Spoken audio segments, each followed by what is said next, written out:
ये जो रोडवेज की जो बस है मानसरोवर जो रिपको इलाका है, इसमें ये यात्रियों को लेके जा रही थी। देखते ही देखते ये जो है पूरी जो बस है आग की लपटों की चपेट में आ गई। हालांकि यहाँ पर जो बीजेपी के एक स्थानीय कार्यकर्ताओं का जो है कार्यक्रम था, जिसमें बड़ी संख्या में जो है युवा कार्यकर्ता जो है वो मौजूद थे। तो ऐसे में युवाओं ने जो है समय रहते हुए यात्रियों को इस बस से निकाल लिया। साथ ही साथ जो है दमकल विभाग को जो है इस आगजनी की जो है सूचना दी गई, लेकिन कुछ ही मिनटों के अंदर जो पूरी बस जो है वो आग की चपेट के अंदर जो है वो आ गई है, जिससे कि ये रोडवेज की जो बस है वो पूरी तरह जल चुकी है। हालांकि किसी भी तरीके की जो है वो जनहानि नहीं हुई है।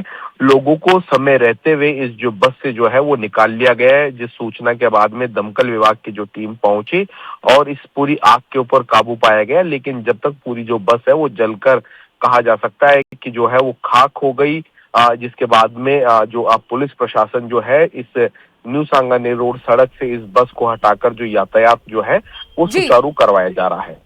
रोशन, आपसे ये जानना चाहेंगे, कुछ पता लग पाया कि आखिरकार कितनी देर में आग पर काबू पाया गया है और उस वक्त किस तरीके के हालात थे?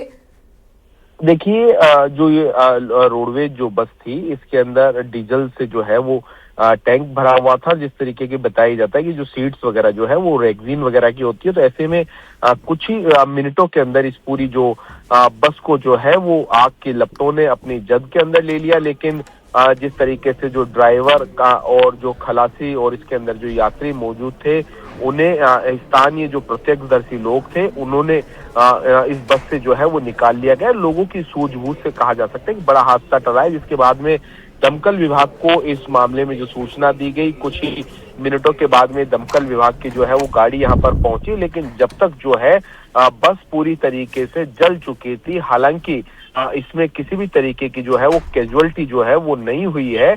लोगों को सुरक्षित निकाल लिया गया है और उसके बाद में जो इस पूरी बस के ऊपर जो है वो काबू पाया गया। मैंने पहले भी बताया कि जो लेकिन उस वक्त कितने लोग सवार थे? जाहिर तौर पर उस हड़कंप मच गया होगा, चूंकि हमने पहले कई इस तरीके के हादसे देखे हैं कि अचानक से चलते वाहन में आग लग गई।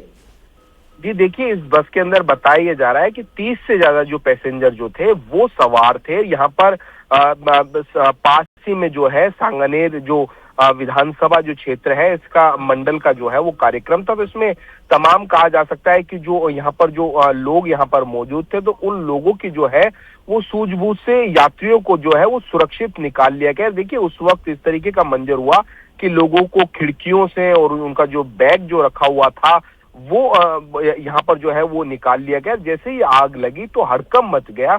ऐसे में जो ड्राइवर, जो इस गाड़ी का जो ड्राइवर था बस का, उस ड्राइवर ने भी इस गाड़ी को जो है वो बीच रास्ते में जो है वो खड़ी कर दी और कूदकर इस बस से उस ड्राइवर ने अपनी जान बचाई। और कहा जा सकता है कि उन लोगों ने जो है एक एक कर यात्रियों को जो है इस बस से सुरक्षित निकालने का जो है वो काम किया है।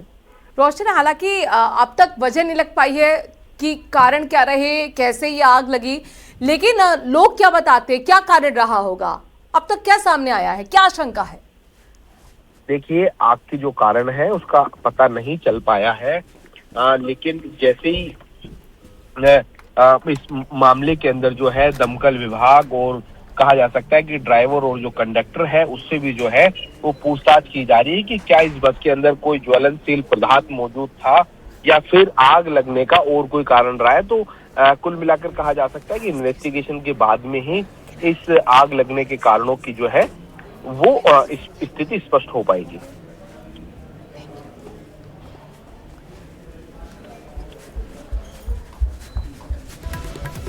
बहुत बहुत शुक्रिया रोशन, तमाम जानकारी हम तक पहुंचाने के लिए। कुल मिलाकर एक बड़ा हादसा यहां पर टल गया है। आपने देखा किस तरीके के हालात यहां पर बने हुए थे। एक्सक्लूसिव तस्वीरें हमने अपने दर्शकों को दिखाई हैं और ये देखिए किस तरीके से चलती रोडवेज अचानक से आग का गोला बन गई। लेकिन गनीमत रही कि यहाँ पर सभी लोगों को सुरक्षित बाहर निकाला गया है। जांच की जा रही है कि आखिरकार हादसे की वजह क्या रही होगी।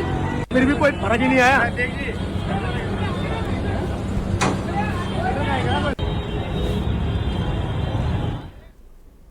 चलिए खबरों में आगे बढ़ते हैं और इस वक्त की ब्रेकिंग न्यूज आपको बताते हैं। अजमेर दरगाह शिव मंदिर होने का दावा मामला में अजमेर सिविल कोर्ट में अहम सुनवाई इस वक्त की बड़ी खबर है।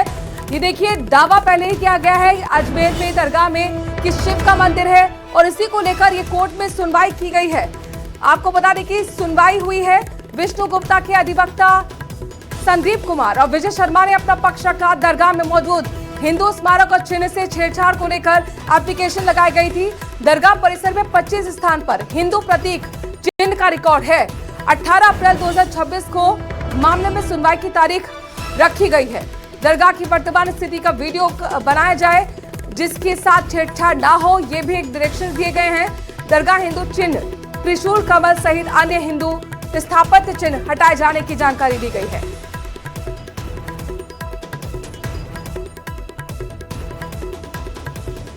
प्रकरण की सुनवाई थी 7/11 पर, जिसमें माननीय न्यायालय का यह प्रश्न रहा कि क्या माननीय सुप्रीम कोर्ट ने कि किसी प्रकार के आदेश, स्टे आदेश या स्थगनादेश पारित किए हैं कि जिसमें जो है प्रकरण पर अभी सुनवाई नहीं करी जा सकती।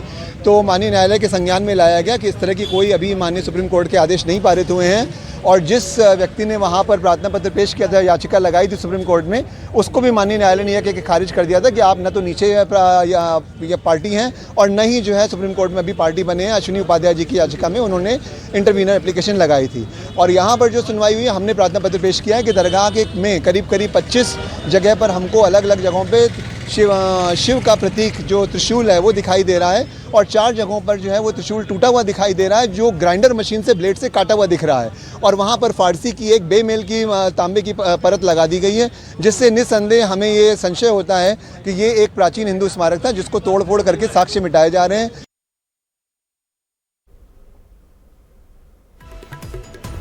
अशोक भाटी हमारे संवाददाता इस महत्वपूर्ण बड़ी खबर पर जुड़ गए हैं। अशोक, आपसे जानना चाहेंगे, आज अहम सुनवाई सिविल कोर्ट में हुई है और दावा किया गया था, आपने देखा किस तरीके से विष्णु गुप्ता के अधिवक्ता संदीप कुमार ने अपनी पक्ष रखी है, विजय शर्मा ने भी अपना पक्ष रखा गया है, क्या कुछ दलीलों में कहा गया आज? जी बिल्कुल, आज इस मामले में अहम बैठक हुई। अहम जो बात है वो ये है कि 7/11 पर इस मामले को लेकर जो है आज बहस होनी थी, लेकिन सुप्रीम कोर्ट की जो दूसरे अधिवक्ता हैं उनकी ओर से ये कहा गया कि सुप्रीम कोर्ट में भी इस मामले को लेकर याचिका लगाई गई है, तो इस मामले की तारीख जो है वो 18 अप्रैल जो है वो नई तारीख दे दी गई है। ऐसे में जो दरगाह परिसर है उसमें CCTV जो